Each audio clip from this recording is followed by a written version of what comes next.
Welcome back. You're listening to Conservative Conversations with Tom Sarrouf. My guest today is Andrew Willard Jones, who has a new book out, The Church Against the State, on subsidiarity and sovereignty, out with New Polity Press. Andrew, who is a close ISI professor and speaks at our honors conference, and he's been a guest on this podcast before, is the founding academic dean of the College of St. Joseph the Worker, as well as an editor at New Polity magazine, and is a professor of philosophy, doing political philosophy, political theory at Franciscan University of Steubenville. And we talk about his new book, The Church Against the State, and these concepts of what sovereignty means and what the state is. And we talk a lot in relation to, or building on, the first episode we did about 6 or 7 months ago. So if you've not seen that one yet, go find that in our podcast and then come back and listen to this one, and probably things will make a bit more sense, but there's a lot of recapping as well. So with all of that said, we hope you enjoy the episode. Join the best in the movement. It's Conservative Conversations with ISI, educating for liberty since 1953. Welcome back, Andrew. Thanks for joining me again. Thank you for having me. It's a pleasure. And since we last spoke, you've published the new book, The Church Against the State, on subsidiarity and sovereignty. And that hits on, I think, a lot of the things that we talked about last time. But as I just mentioned to you, and I'll say it again so the listener knows, I'm going to be trying to break some new ground, or continue a conversation, continue the learning and the education. Okay. I actually want to start with where we ended last time, which was a question about the debate between your anti-statist post-liberalism versus the statist post-liberalism of some others. And that conversation has stuck with me because I've been seeing it a lot more in some of the stuff that I've been reading since we talked back in, I don't know, that must have been June or something, Right. like half a year ago. Like, you read Heidegger and he says that the Soviet Union and America in like the 1950s are exactly the same, metaphysically, spiritually. And I was Right. like, oh, I kind of understand what he's talking about. He's Good. Yeah. Right. That's right. I feel like I'm glad that that's happening to you, because I don't like to put myself out there as if I'm coming up with something new. Like, a lot of the stuff that I'm arguing is just well tread paths about the connection between like individualism, libertarianism, that kind of stuff, and absolute sovereignty, and that these things are bound up together. It have been for a long time, and people have known that. Right. It seems like we kind of forgot it in America after the Cold War, during the Cold War anyway. And then it's time to remember. Hey there, listener. I wanted to take a quick moment to thank you for listening to Conservative Conversations. This podcast is a production of the Intercollegiate Studies Institute, and our mission here at ISI is educating for liberty. If you'd like to join us in fulfilling our mission, consider helping us by rating and reviewing this podcast on Apple Podcasts, Spotify, or wherever you listen, to help us reach more listeners like yourself. Now, back to the show.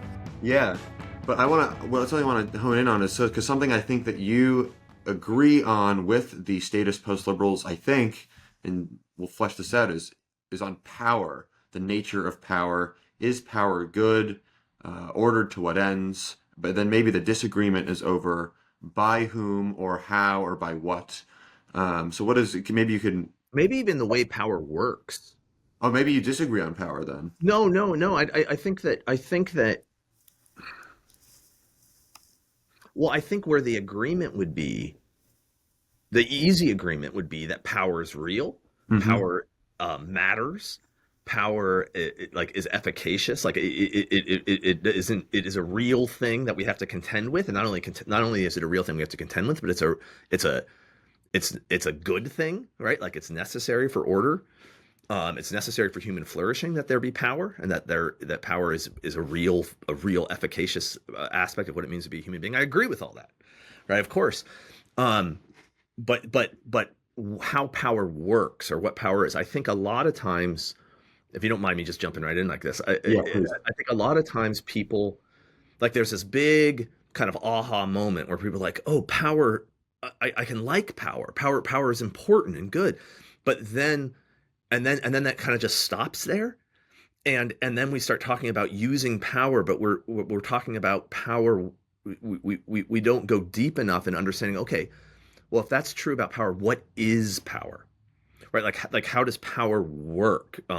socially and metaphysically ultimately. But because then if and this is where I think I might argue, is there seems to be a naive understanding of power, as if we can just say the word power and move on without understanding, well, no, if power is real, then what we're talking about is somehow the will of one is transferred to another. Like another human being executes the will of a different human being, right? And the fact that that person has the one whose will is being executed has the ability to speak and then have it executed. That's not a simple thing. That's not like something that doesn't then demand explanation. That demands major explanation. Why would it be the case that me speaking produces your action? Do you see what I'm saying? Like, and so then people, an easy answer would be like fear. All right, well, okay, you're scared of something. It's like, okay, that's a interesting idea. So let's think about it. Right? And it's like, well, if it's based upon fear, then my power is threatening something you have, and something you have that isn't dependent on my power, right? Like let's say you have a happy family life or something, and then I threaten that, and now you'll do what I say. Okay, that's a type of power, but it's a type of power that's contingent upon, dependent upon, parasitical upon, we might say, some order that pre-exists the power. The order that makes my power real is not contingent upon the exercise of my power, right? But my power is derived from it. So the family pre-exists it. So fear, that's possible. That's one way. But even and that's obviously a form of power. But even that form of power is then not complete or absolute, because it necessarily involves the recognition of some structure, some good, something that pre-exists or isn't dependent upon it. But so then the question goes, well, what power structures that thing? How does power in the family work then? How is that order produced? That is the good that pre-exists the power of fear. Once you get, that's like I say a couple times, I refer to that as like the cat, letting the cat out of the bag. Because once you say that, then I have to say, well, is it fear within the family? And it's like, if it's fear within the family, then I'm in the same philosophical problem. Well, threatening what? And then what is the order that pre-exists that power? And so at some point I have to say, oh no, there's some form of power, some form of authority, something that structures order that is not fear, that is not based upon fear. Right? And there you're looking at some positive thing, some positive construction of power. And if I allow that in, then I can say, well, is it only at that smallest level that I see that? Why would it not be at a medium level and a higher level? And why isn't there positive goods that produce some power regime that isn't based on fear at other levels of order? And you start thinking that through, and that's when you start getting into notions of subsidiarity, stuff like that. Okay, so yeah, I agree about power. I tend to disagree on what power is, or the simplicity of power. Hey there, listener, just butting in to let you know, especially undergraduate students, that this is the last week that you can get your 2025 ISI Honors Conference application in before the February 1st deadline. The Honors Conference will be held from August 3rd through the 9th, right here at our headquarters in Wilmington in the Brandywine Valley. And it is a week that you will not forget. You will learn from great professors, including my guest, Dr. Jones, and meet great friends and smart students from whom you'll also learn many things. I remember that was the case for me when I was an honors student. And you'll read important books and learn about the conservative intellectual tradition and what America is, what America means, and why she is noble and worth defending and bringing forth to a next generation, which is why we do this for you. So get your application in. It's a great week. You won't want to miss it. And we look forward to seeing your application. Now, back to the video. Sure. It's a power that's married to justice, or like to go back to this family example, the sort of mutual dependence on the various members in order to produce the thing that we call the family, this sort of mode of being.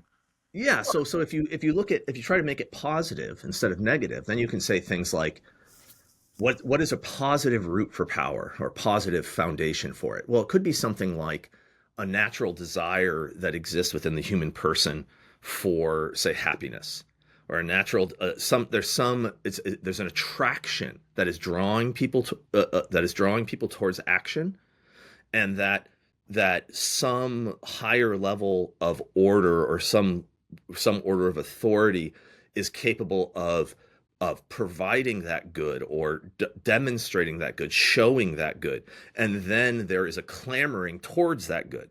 Now, at that point, there's power, but it's not the power of fear, right? It's rather the power of fulfillment, and that is a power that is then essentially voluntary, right? In the sense that the ones who obey it are obeying it not because they're scared, but because they're attracted to it, right? And that then, so then that's a totally different conception of what power, of a type of power. You start calling it authority, I think, and start using different words in order to distinguish between things.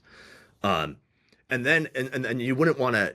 I mean, it's careful. I think I need to be somewhat careful here and to say that the actual power regime, the actual structure of power in a society, is always a combination of both of those things, right? It's always a combination of power through coercion, power through fear, and power through goods, right? And that's the complexity of it, especially under the reign of sin in human society, that I think renders the sovereignty theorists, and so the people who purport to support the idea of centralized sovereign power that's concentrated in one place, are missing. It's not that kind of power doesn't exist. It's that kind of power only exists within some other form of power that's even greater, right? Okay. And this, I think, is classical. I mean, I think if you read Plato, you read Aristotle, they already know this. It can't be the power of fear all the way down. That wouldn't work, right? People would just commit suicide. Or maybe they would rebel if they had the means. Yeah, I mean, then it wouldn't function, right? And it would be in the defense of the ability for me or for you to exercise this other sort of positive power, fulfillment, or authority that we would understand that we rightly have. So for an easy example, I don't mean to just monologue here, but like an easy example would be, if you think of the power that a military can bring to bear, that an army can bring to bear.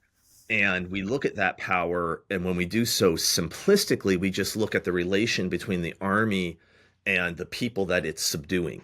And we're like, look, it has this great power.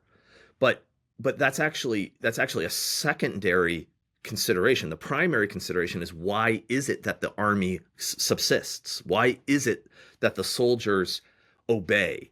Why is it that it's organized in such a way that it can exhibit that kind, it can inflict that kind of power on some other, right? And so if you're talking about the power that exists within a political polity, the power that structures the army itself is the power that's in question, not the power of war. That's easy, right? That's a simple thing. It's like so now, why is it that the army holds together? What is the good there? Is it more fear? They're afraid of the secret police who are gonna. And it's like, well, then if that's the case, first of all, it doesn't sound like a very strong army, and secondly, it's like, well, then the real polity that we're talking about is the thing that's being threatened by the secret police, right? So now, where is that? What is that thing? Is that villages, communities, towns, religious groups? What is the thing that's being threatened that's making the men go fight in the army? Now there's the polity. So that's the polity we actually need to philosophically look at, right? So you see, that's why when I say it can't be fear all the way down, it's like it doesn't work. Plato already knew that. Plato talks about that in the Republic, that, he says, he talks about whether or not a band of thieves, he asks the question, is a band of thieves strong if it doesn't have justice? And the answer is no. It has no justice to the ones it's stealing from, but it must have some sense of justice within itself. Otherwise, it wouldn't be able to exert the power that the band of thieves can exert. Yeah, it wouldn't be a band. It would just be. It wouldn't be a band. Yeah. Yeah. So the philosophical question then becomes about justice, which is inside the band of thieves, not outside the band of thieves. War is easy. The inside question is the hard question. You see? Yes, perfect. Okay, this takes us then to I think the debate is over. I mean, the debate's probably has many manifestations, but over a question: can you hijack the apparatus of the state, which we talked a lot about last time, Yeah. in order to affect conservative ends or to build a Catholic polity. And you were there using the word the polity. What is the polity? Who is this band, this group that is organized together around some sort of common love or good or need? And I think where we ended off last time is your conception or your contention is that it's impossible. You can't do it. Ultimately. At the end of the day. And so ultimately. But that doesn't mean that there isn't strategic moves in the war fighting phase. But you see, so like if you go back to Aristotle in the Politics, and he says, well, what's the best way for a tyrant to rule? So rule through fear. Like what ought a tyrant to do? And the argument he ends up making is he ought to start behaving like a king, meaning one who rules not self-interestedly, but one who rules for the good of the ones over whom he's ruling. And he ought to present himself as that and use the structures of tyranny, which he has, in order to make that ever more real, until in the end he is just a king, right? But that is, I mean, that would be the ideal thing, is for him to become a king, which means that the polity, the polity, which is just him and his mercenaries in the beginning, right, the band of thieves, is actually being expanded to include those over whom he once ruled in a predatory manner. And so the point I'm making is, in a condition of conflict or a condition of war, it's perfectly strategically wise, no doubt, to attempt to take the ground that your enemy occupies, right? And okay, and then to use the weapons or the fortifications or the things that the enemy has produced against the enemy, right? But that is ordered ultimately towards its own undoing. You see what I'm saying? Like it's not then. So this is something that's weird with in my interaction with some of these statists, is that I find myself listening to their policy proposals and often going, well, yeah, that sounds right. I support that. We should do that. That sounds like a good idea. But then philosophically, I'm like, but you guys are totally wrong. Right. Okay. So there's a distinction there between war fighting tactics and the philosophical basis and what the end is that we're going for. Right. So I think that the state, the modern state, is not to be confused with the polity. Right. And that's a major problem.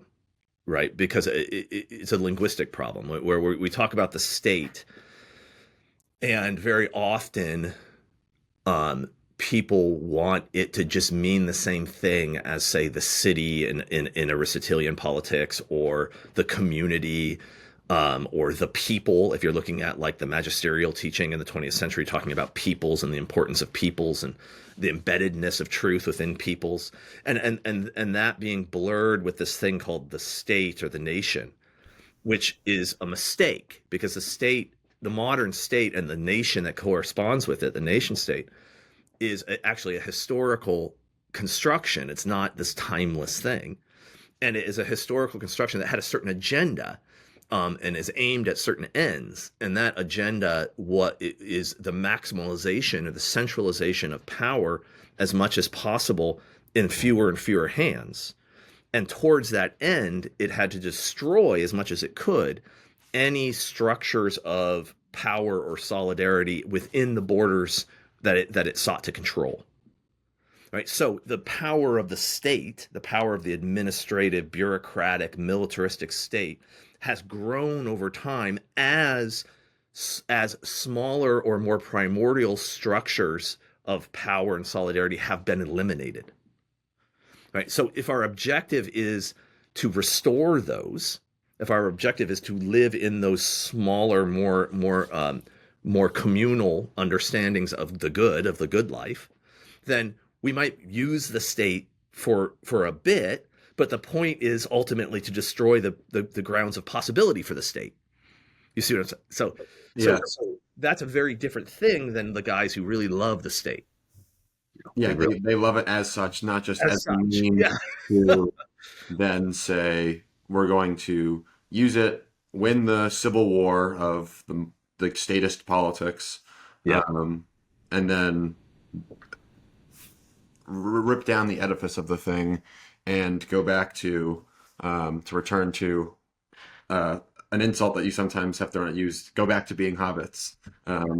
Whatever. We'll go live in the Shire, and it'll be great, and we'll have fireworks and celebrate parties.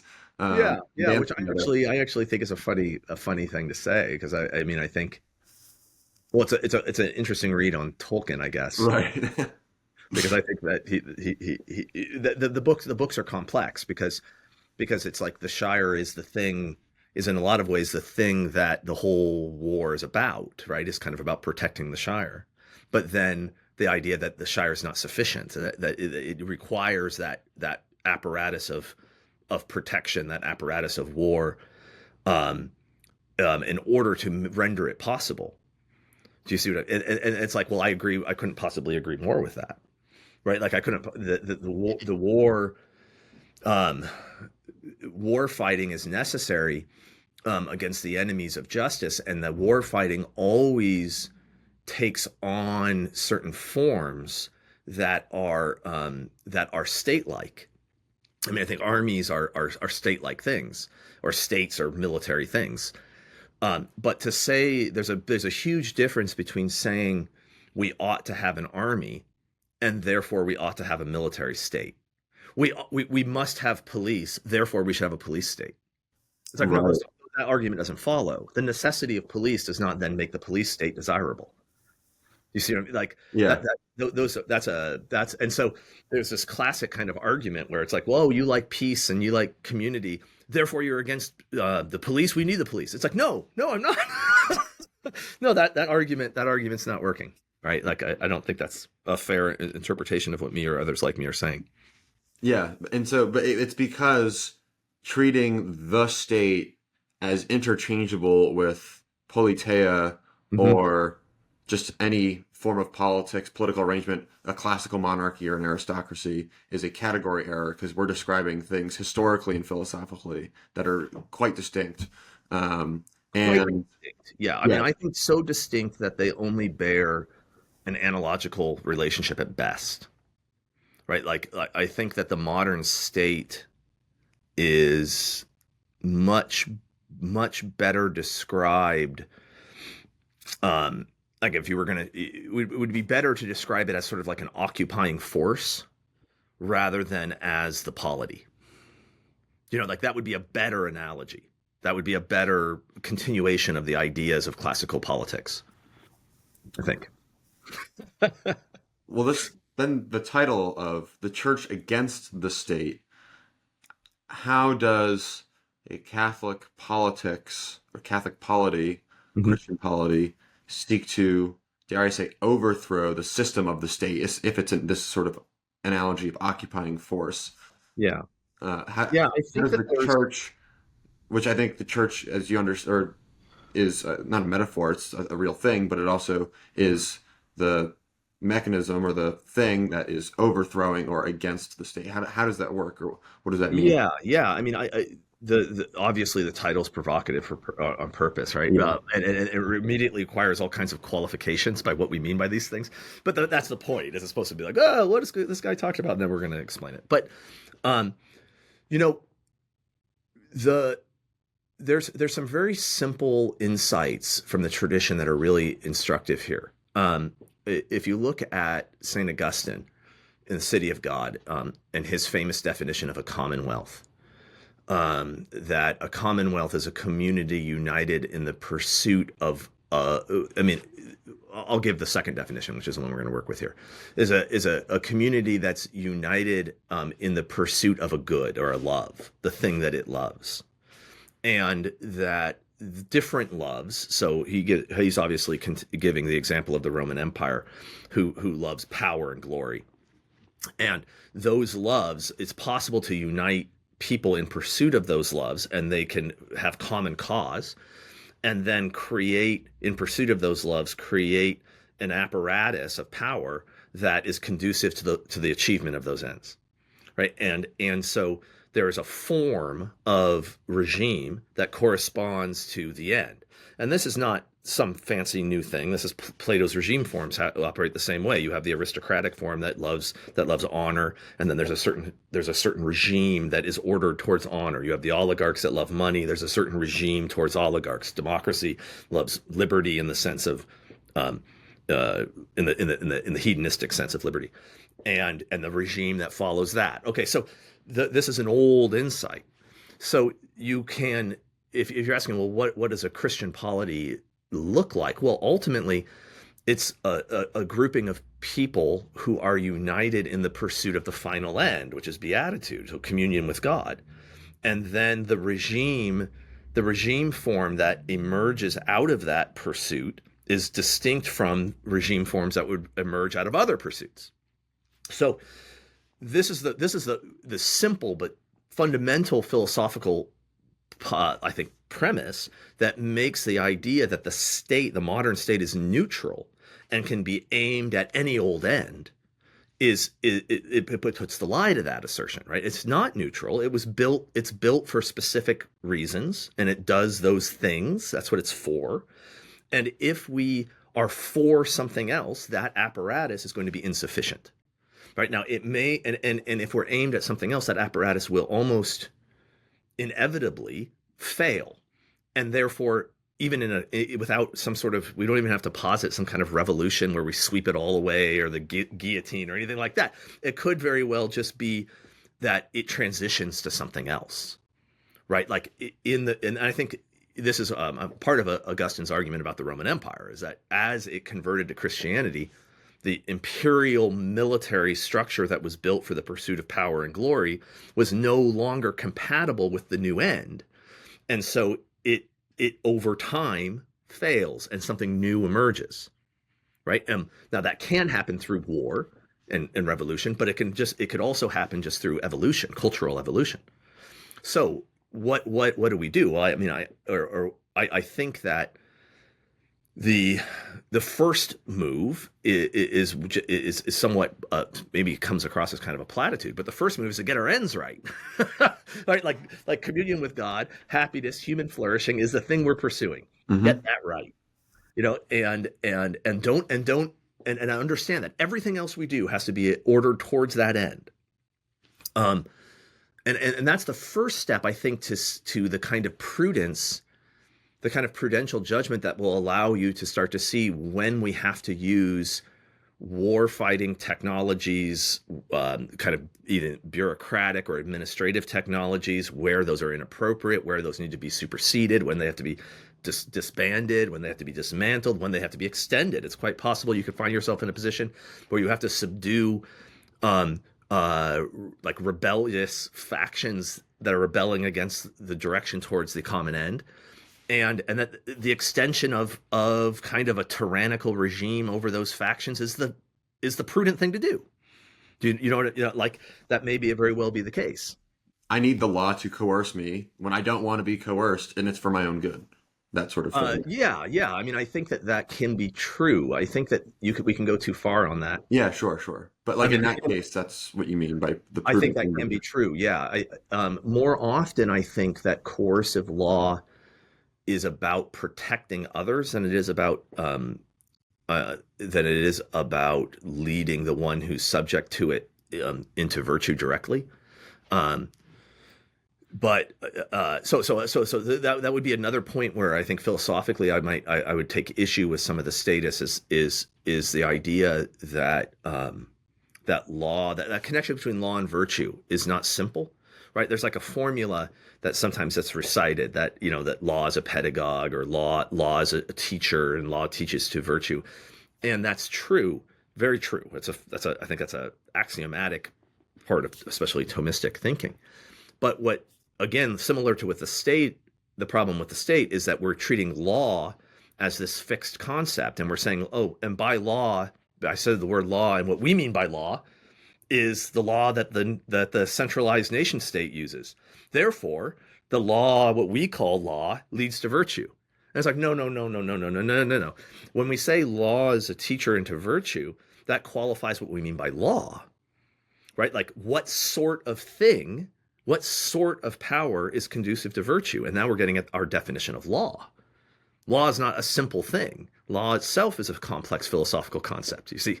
So it's like, is it the case that overbearing coercive power is what we mean by law? Well, that's not what Thomas means by law, right? Thomas means by law, I mean, properly speaking, is a law as a middle term between one with authority and one who's obedient. So it's a form of communication between the authority and the obedience, so perfectly expressed in like a family, a father and a son, or a abbot and a monk, or those sorts of situations in which law is a dictate of reason that is received by the one who is under it as reason, and therefore becomes the basis for moral action.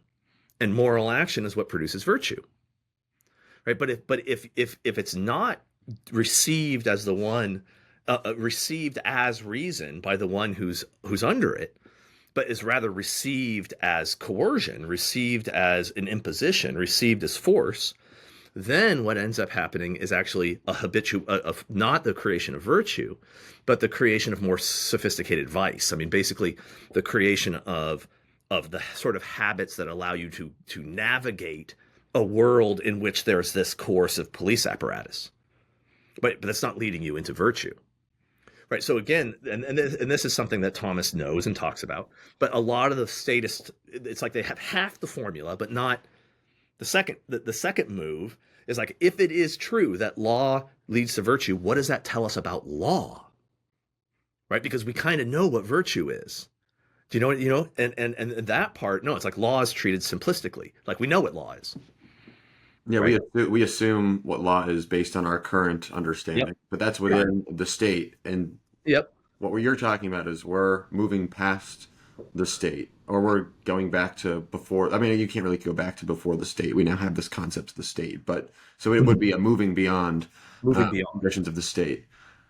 I think that's right, and moving beyond, and so that then again brings us to the question of subsidiarity, because if law is going to be the sort of thing that leads to virtue, and that's what law ought to be, so now we have a sense of, if virtue is our end that we're after, then what is the sort of thing that law ought to be?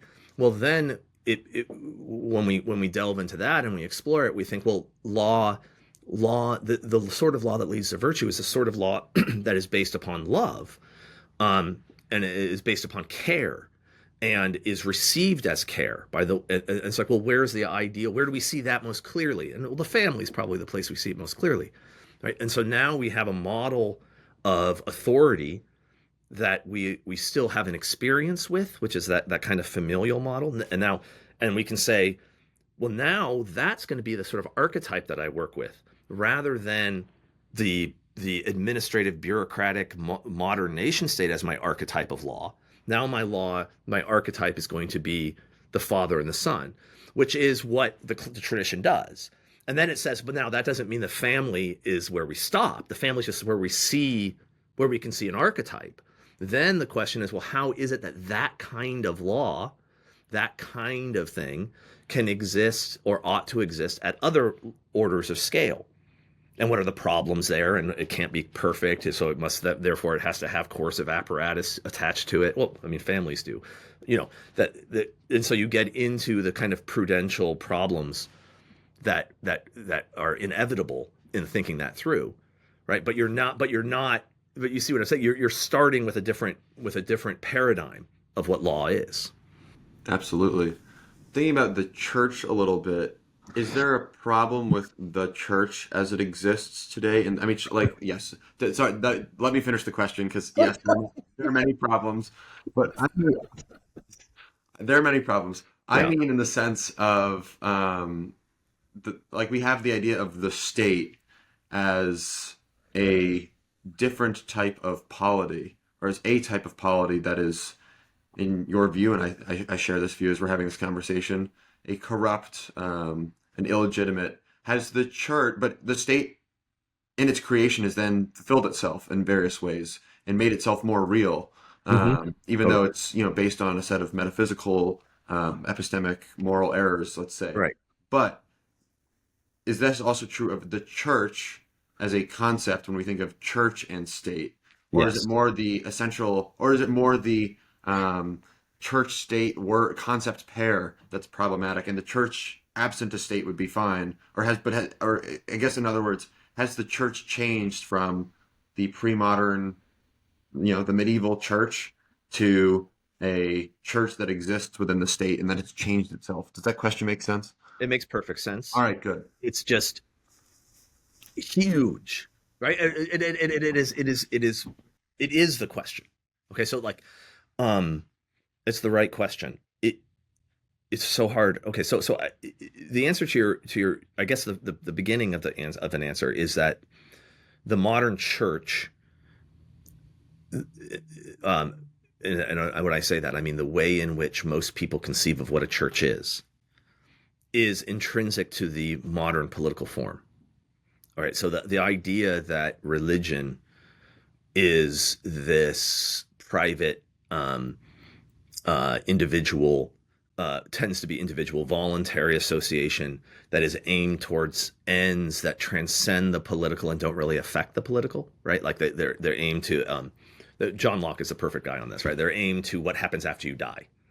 But what happens before you die is the political problem. And it's like, fine, aim yourself towards heaven all you want. That's great. So the idea that religion, as long as it doesn't disrupt the political thing, right? The church as that kind of a society, a voluntary society that operates within the political realm, is modern, very modern, and not just happenstance modern, but like is a contingent or an essential component of the construction of the state itself, right? The construction of the state, the modern state itself, part of what it had to do was dispel the pre-modern conception of the church and of Christianity as a civilizational phenomenon, and a civilizational phenomenon that was ultimately ordered towards the ordering of all of human life, and actually beyond human life, all of the cosmos, towards its end in the divine. Right? The church is not understood as one institution among others, but is rather the movement of the cosmos itself to its creator, is the ecclesial thing, in its most sort of robust understanding. So within that, in the Middle Ages, one of the ways that became manifested is in the separation of the spiritual and the temporal powers. And one of the things that has occurred in modernity is we've mistakenly equated the spiritual power with the church and the temporal power with the state. And that equation was a part of the rhetorical propaganda that helped build the state, right? That's what we mean by those things. But that's not the medieval conception at all. The medieval conception, and really the conception that subsists, that's still within the tradition, is that the temporal power, the spiritual and the temporal power, are both within the church. In the church, there are two powers, the spiritual and the temporal, right? That's the formula. And like two sides of a body, these are the sorts of things that they said. And that the way in which historically that manifested itself manifested itself within the clergy and the laity, the distinction between the clergy and the laity. And that the laity are the laity precisely as members of the church, and otherwise they're not laity, right? Otherwise they're infidels. They're the nations outside the church, and the laity then are the ones who order the world, the temporal world, the secular world in the sense of temporal, within the church. So if the clergy are the ones who preach a transcendent, a version or an articulation of the truth that transcends the particular moment, and are the conduits of grace, which affects the will at a fundamental level. So you have intellect and will, they're coming, power over the intellect and the will flowing through the clergy. Then it's the laity who then move into that, what the spiritual power is making available, and then structure the world accordingly, which is where we would think of as politics taking place, right? How are we going to order this? How economically, politically, socially, culturally, that's the temporal power. which is definitively within the church and can only fulfill its mission as church, right? And that's the medieval conception. So the division of that into and this is another problem I think I would run into with a lot of the statists, especially the statist post-liberals who verge into the integralist camps, is that they want to posit man as having two ends, and that you have this natural end and then you have the supernatural end, and the natural end is the political thing and the supernatural end is the church. And so they figure out, they're attempting to figure out how to save the modern division between the church and the state by having a theological division between natural and supernatural ends, right? Which is I think a theological mistake, right? And actually one that emerges in modernity, in order to cope with what's happening with the construction of the state. So in fact, there is only one end, which is the communion of all with the Creator. Now, in the pursuit of that one end, there are proximate ends that are analogically related to that supernatural end, and therefore approximate natural ends, but they're not actually natural ends. So it's again, yeah. I mean, I think hopefully I guess that somewhat answers your question. I hope. But the privatization of Christianity, or the idea that it is somehow, that the church is somehow not concerned with the political, was an integral component to the construction of the modern regime itself. Yeah, the church has made itself too small by cabining itself as an institution, when in fact your point is that it was the entire civilization, and politics was part of this part of this civilization, part of this daily living. And it's not like, but with fine distinctions that are nonetheless essential. They're very important, and it's not the case that, I mean, the creation of the modern regime form is, it's not like the church as the medieval thing, Christendom. What am I trying to say? The spiritual power, the clergy were complicit in this as much as the laity were, because what as the laity grew more powerful and the temporal power grew more powerful, there was a corresponding move among the spiritual power to try to elevate itself so high above, like we are, that it became that it, like we are the custodians of the divine, of the supernatural, of that which is above, the perfect, and what ended up happening is that was a part of the process of separating it from the political. So now it's like, well, you guys are so concerned with things that are so super worldly that the world functions on its own. Like we don't really need you guys anymore. Right. And so there was a growing apart from each other. So the clergy, not only was there a tendency to elevate itself, but also to denigrate the laity, right? To denigrate the importance of the vocation of the laity, and that, in a sense, I mean, one way of looking at this is you could say that's sort of pushing the laity out of the church, right? And in doing that, creates the movement towards modern politics.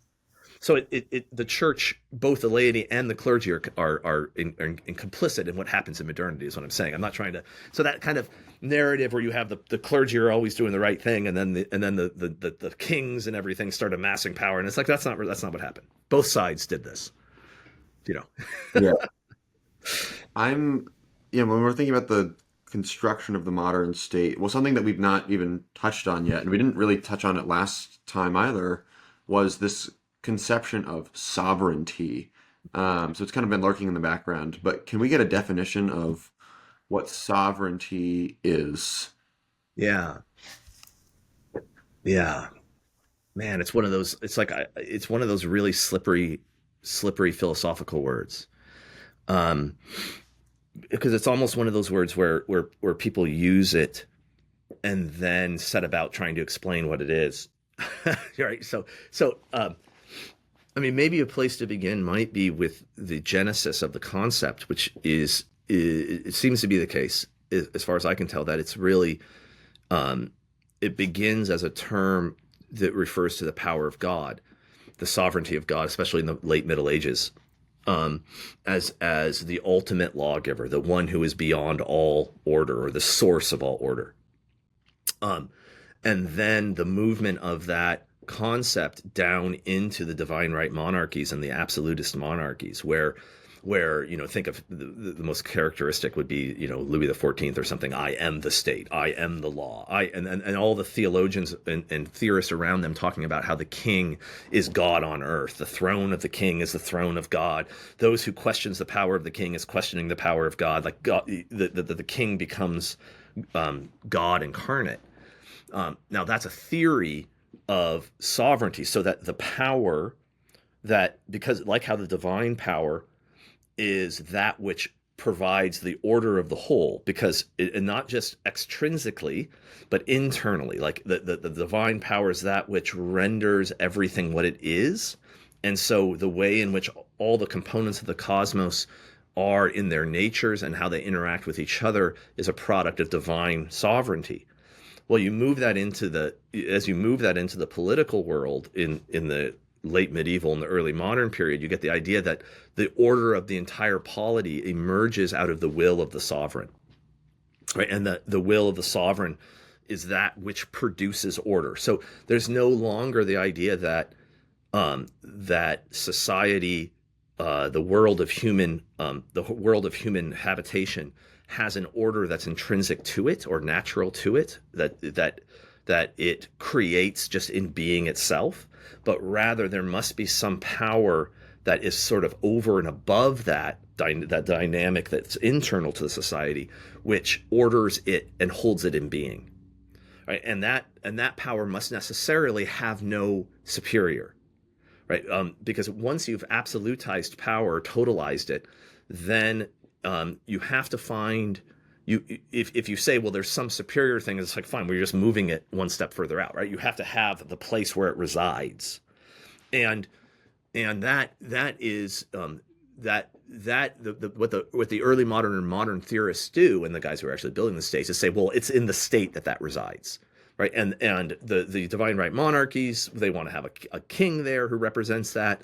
The liberals will shift that to a parliament or to, it doesn't, but the concept of there is no greater power than this one, and this is the power that orders all things, right? And any power that would claim to or seem to provide order outside of that is a rival sovereign, right? A claimant to sovereignty, and therefore there's a war going on there. So there's if that, I think something like that maybe starts getting us to an idea of a definition of it, of what it is.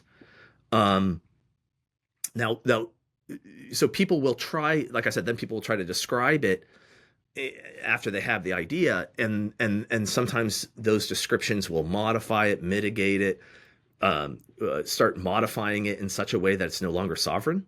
Right. And it's like, and now all of a sudden it means something like the court of last appeal, or the guy who in any given situation is the most powerful one, or all these sorts of things. And it's like, well, why not just not have the word? Because that's not what it means. Right. So like if you're going to start now mitigating it and reducing its concept, it's like you're doing things backwards. You know what I mean? Like sovereignty emerged because of this idea of unitary power.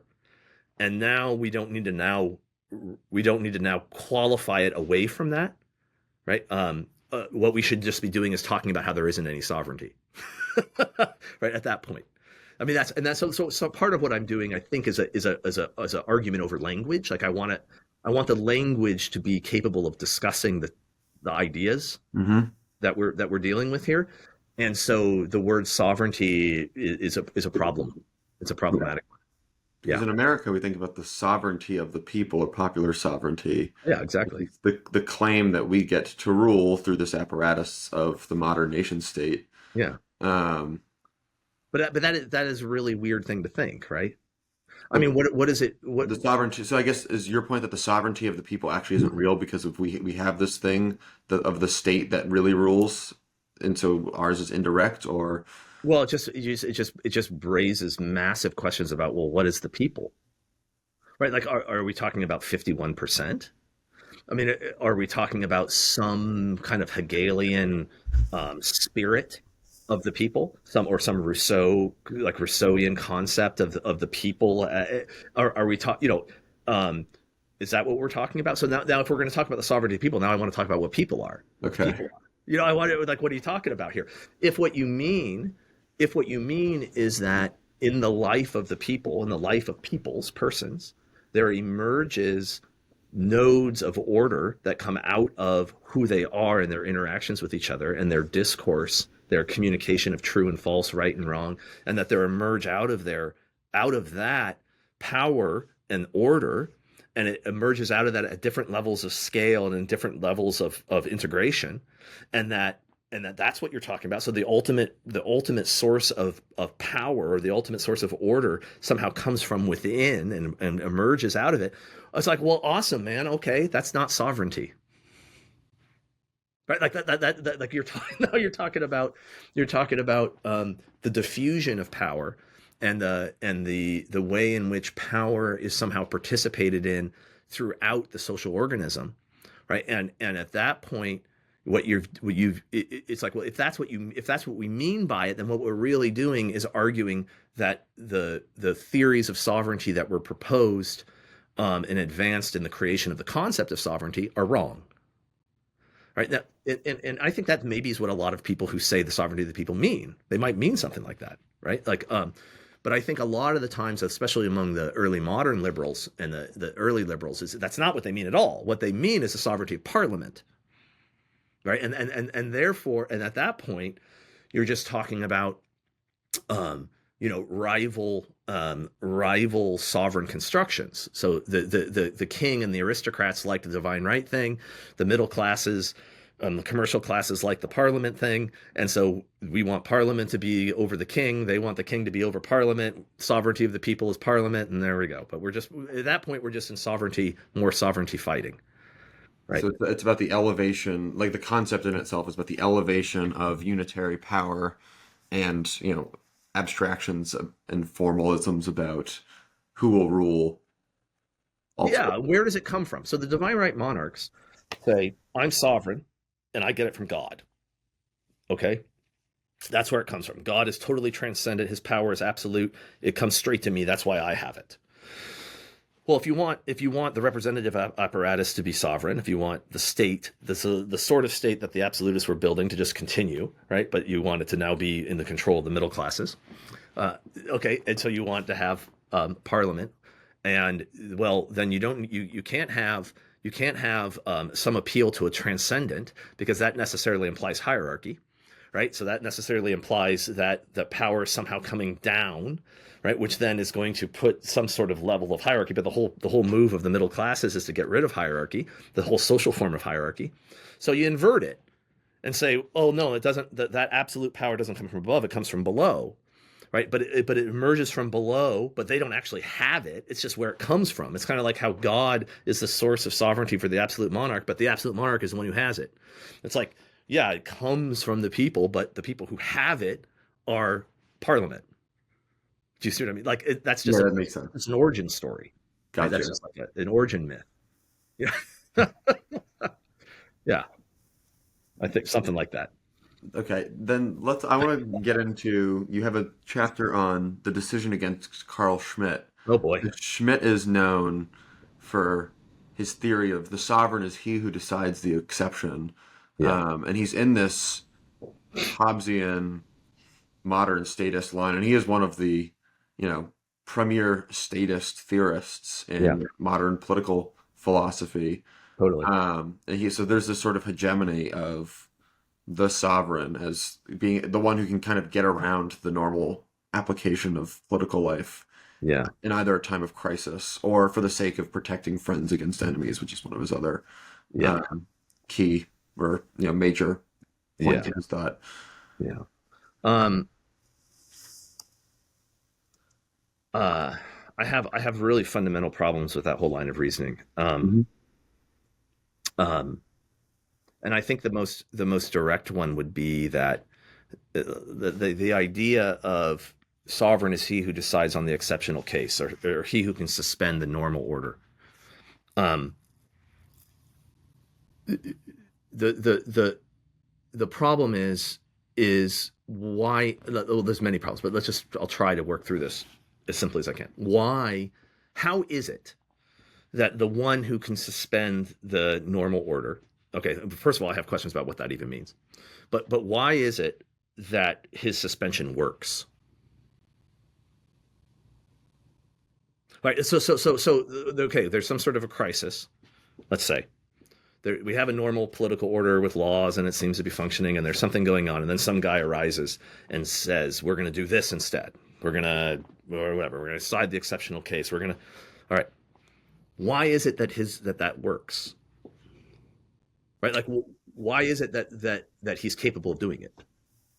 Right? And it's like, well, and that's like a really important question. So it's like existentially, it's like, okay, I guess that some guy can do that, right? But is he, when he does that, is it exactly because he's actually speaking into the deeper norm of society?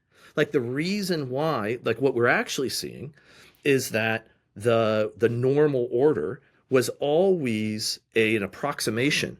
The normal order was always a sort of like normal functioning under certain conditions of what was actually the polity, right? And the actual political order, which is a deeper, I think, a phenomenal world in which people live, that is a product of their discourses in friendship that produce a shared world that operates with a sort of deep structure to it.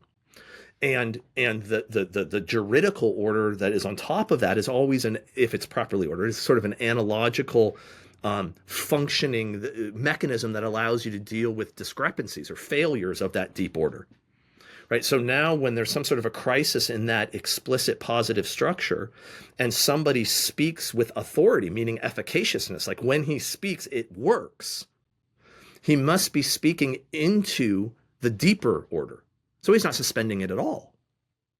If he was suspending it, if he was attempting to suspend the order, everyone would just think he was crazy. There's actually people all the time trying to do that. There's crazy guys standing on the street corner screaming about this or that, and no one does what they say, right? Right. No one cares what they say, right? There's all kinds of people. So the emergence of the one who can speak, who can suspend the order, is precisely revealing that old order wasn't sovereign, right? And therefore it's like, to call him sovereign is very weird, because his power is completely dependent upon him being conformed to a deeper social order. Otherwise, he would have no power. So again, it's like I feel like there's a sort of liberal bait and switch going on here, where the supposition is, oh, you guys, you liberals, you all think that the legal positive order is the order itself, right? But no, actually, that order itself has to have some ground outside of it, right? Otherwise, it has no authority, it has no power. It must have some ground outside of it. Look, this guy speaks suspending it, therefore he's the ground. And it's like, well, no, first of all, I dispute the original premise. I dispute the original idea that the positive legal order is somehow self-referentially powerful. I think that the positive legal order only ever had power because it was itself an approximation of the deeper order that emerged out of the life of the peoples. And so you see what I'm saying? So the sovereign, he who decides on the exceptional case, he doesn't. I mean, it can get very complicated, because you can say, all right, any given social order is a very, and I think Schmidt does this, he's good on this stuff, is a very complex structure of power, of competing power centers, and of competing of conceptions of order, and that there's a sort of equilibrium that can emerge. And when that equilibrium enters into crisis, right, then that's when you see somebody emerge, right? Somebody emerge who makes a decision on the exceptional case. And that, but then the mistake is thinking that somehow that emergence shows who was sovereign all along, right? When in fact what it's actually doing is showing that the failure of equilibrium, or the crisis, has created a situation where a new equilibrium must be established. And at that point, there are rival speakers, right? There's rival people speaking the sovereign exception. And the guy who for whom it works, right? So the guy who can do it effectively is exactly the one who has found and is speaking into the new equilibrium, whatever that new equilibrium is. So we went from crisis, there's some new equilibrium is forming. The guy who's speaking works is the one who's speaking into the new equilibrium. Otherwise it wouldn't work. And again, that's not sovereignty. I mean, that's not it's the adaptation of what was already existing to a conditional change. Yeah, but Yeah. it is there's it's not that it has no agency to it, right? The person who's speaking has agency, has creativity, is proposing something, right? But that proposal is being received by the various power structures within a society in such a way that the proposal and it is efficacious as the new equilibrium comes into being. So it's almost like as soon as he speaks it, he's not sovereign anymore. Do you see what I'm saying? Like as soon as it works, the very efficaciousness of it renders it no longer sovereign. And so were he to then turn around and say something else, it would not work. Right. So now he's maintaining an order that exists, right? Which is what the old regime was doing. So I find it to be, it's an interesting analysis, and it's cool, but it just doesn't, it always stops one step too far. It's like, no, you got to like go all the way through. The friend-enemy distinction works the same way. I mean, the friend-enemy distinction, well, all of these things. I mean, the friend-enemy distinction where all the focus is on the enemy, and I mean, Schmidt talks about the friend-enemy distinction, but it seems like he never talks about friendship. Ever. All he ever talks about is the enemy, and so friendship becomes just the one you're not fighting with, right? Yet, so he's and you could be, and it's like, well, that's interesting, I guess.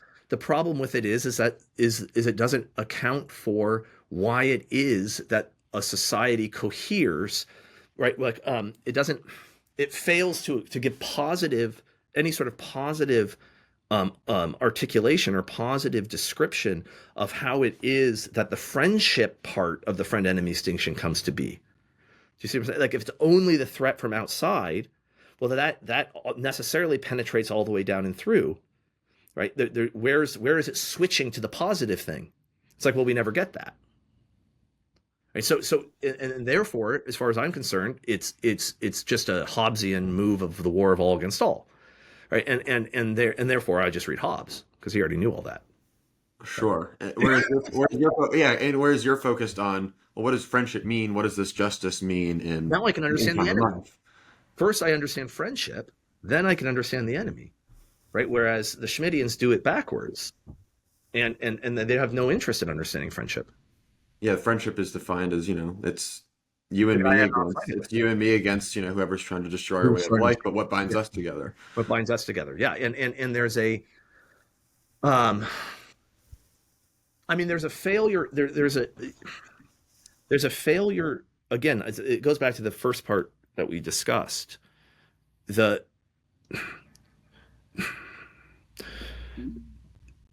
What am I trying to say? If you think about the decision on the exceptional case would be a good example. If we go back to that the suspension of the order, the suspension of the normal order, who really decides, right? So let's say you have the strong man who makes a decision, and then it works. Right, people obey him. The army does what he says. Okay, it happens. But isn't it the case, really, when you think about that every soldier is deciding at the moment of fighting whether or not to suspend the order? Am I going to pull the trigger or am I not? Am I going to follow the order? Am I not? Am I going to is my friendship with my fellow soldier here sufficient to fight with this guy who's against us or not? Right, like the ultimate decision, if we're talking about war, is the trigger puller, right? That's like the ultimate decision. And so is he sovereign then? All of them, the millions of them? Do you see what I'm saying? Or is it but no, because what we're actually seeing is that same question that we had earlier about Plato and the Band of Thieves. It's like when that sovereign man, that man who's emerged, speaks the exceptional case to this grouping of men who then obey him, they're all making the decision to do so, right? And that all of those decisions altogether is the sovereign decision, right? Wouldn't it be? And at that point, then we have to ask the question about the unity of the polity and like, what is the justice that's uniting them? Why is it that they're all obeying? Why is this corporate thing sovereign? Or, you know, and that's just a question that the Schmittians don't even act like it doesn't even occur, like it's not even a problem. You know what I mean? It's like I don't know. It feels like you have half a thought, like they have half the thought and not the second half. Right? Yeah, because if we're all making the decision in the exceptional case, if we're all sovereign, like what does that mean for us to all be sovereign? And that, I think, is your point, is it doesn't mean anything. It doesn't mean anything. The concept fails. Right? All right, I think I understand. That's a breakthrough. I appreciate that. Yeah. I think it took us a little bit to really unpack it, because, like you said, like sovereignty is a slippery term and it means something very particular, but it gets used in many different ways. But yeah, right. I think I get it, and I hope the listeners also get it. There's still so much I want to talk about with you, but we're starting to come to the end of time. Okay. Liberalism takes time. This is a little idea out of the book, is that liberalism takes time. It's self-fulfilling. It makes itself more real over time, even though it's built on these sorts of abstractions. Right. But it is ordered to its greatest fulfillment. So it's the old Richard Weaver ideas have consequences bent. Totally. It's like it's the gradual unfolding of itself through time, space, and history. Right.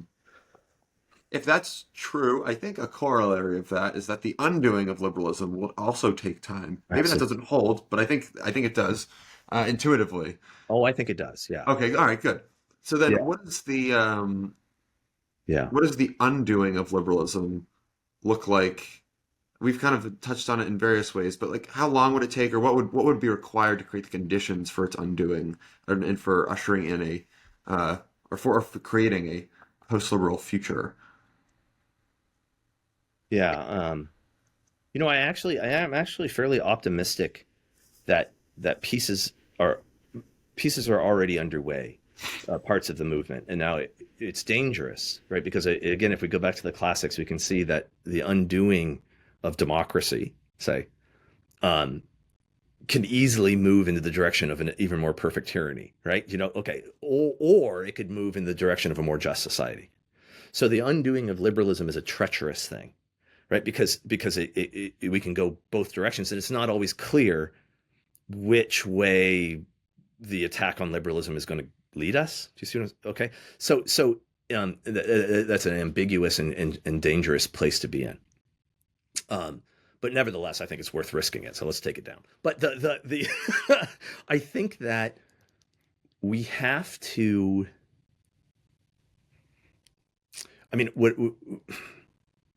I think that Christianity is true, and I think that the Christian order, the Christian conception of the human being and the cosmos and God, who God is, leads us in the direction, if we follow that and we internalize that and we pursue that, leads us in the direction of undoing liberalism in the direction of subsidiarity, or undoing liberalism into the direction of a decentralization of explicit extrinsic power.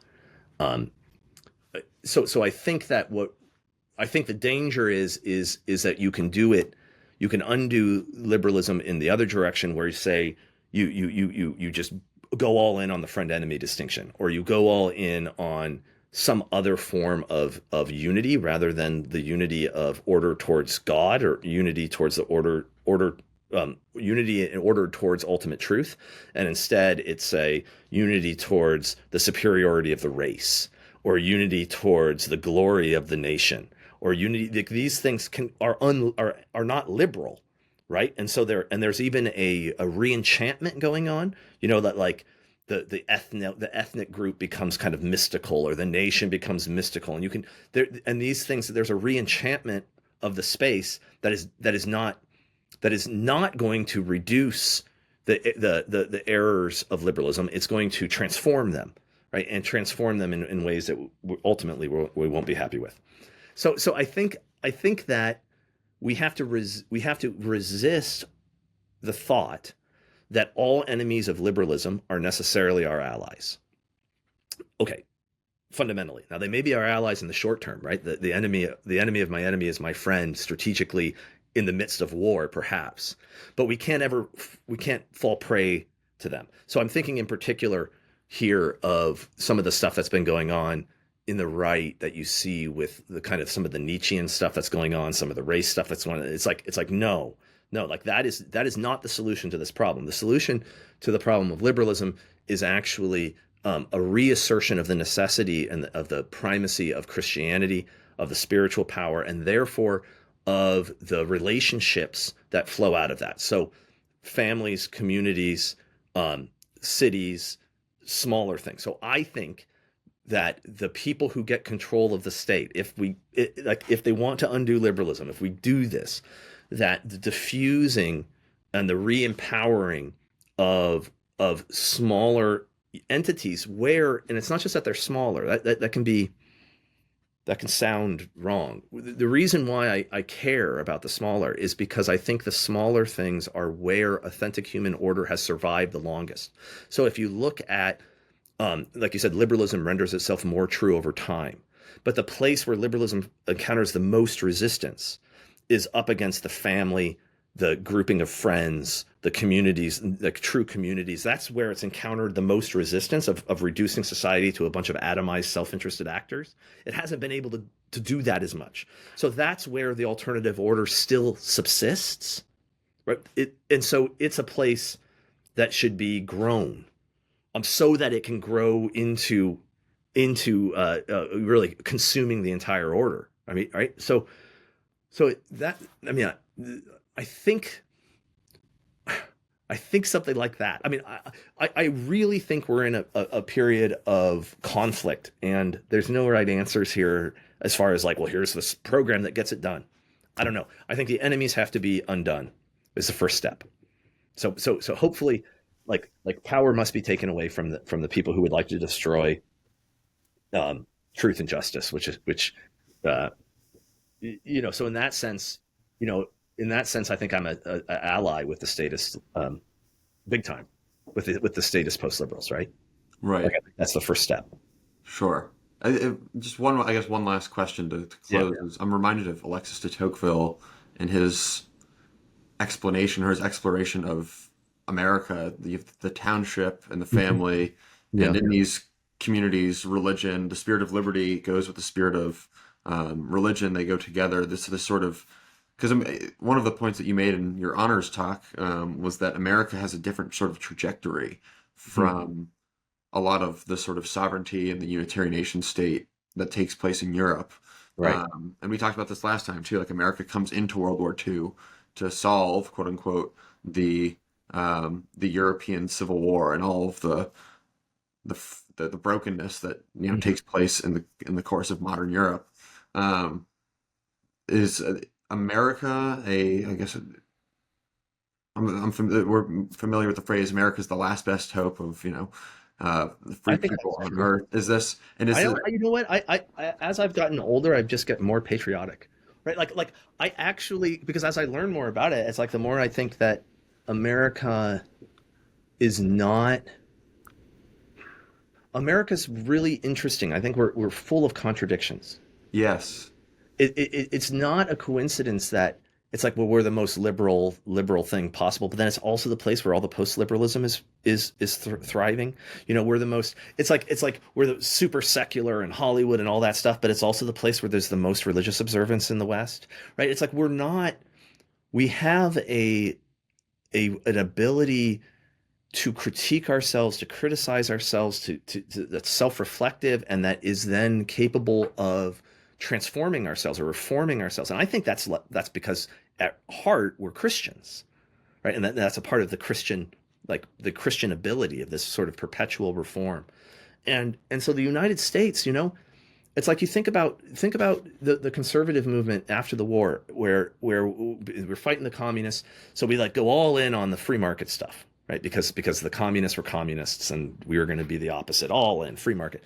But somehow we attempted to merge free market liberalism, like hardcore libertarian free market liberalism, with like family values, right? It's like, oh, we have both. It's like, no, those don't work together, right? Like those, and it's like, but we wouldn't give up the family values thing, right? And like we did this thing, this libertarian thing, because it was against the communists, and then as soon as the communists were gone, that like collapses, right? And it's like, well, nobody really thinks that anymore. When people talk the way that they used to talk in 1990, they sound like they don't know what time it is, right? Like they're out of place. Yeah, they're out of place. And it's like, no, man, that was strategic to fight the communists. The communists are beat. Now we actually care about like friends and family again, because we always really did. Right. Do you know what I mean? Yeah. And so that, I think that's a sign that it's like we're not as bad as America's not as bad as we sometimes look. You know. Yeah. Because we have these early sources, long sustaining in our identity and in our history. Right.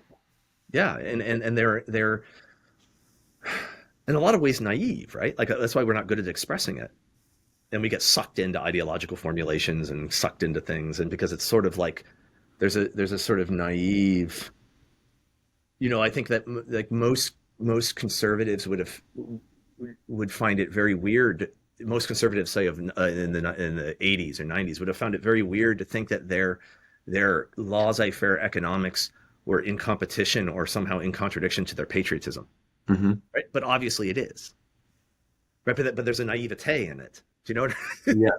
Right. And so I think that's one of the things that's our strength.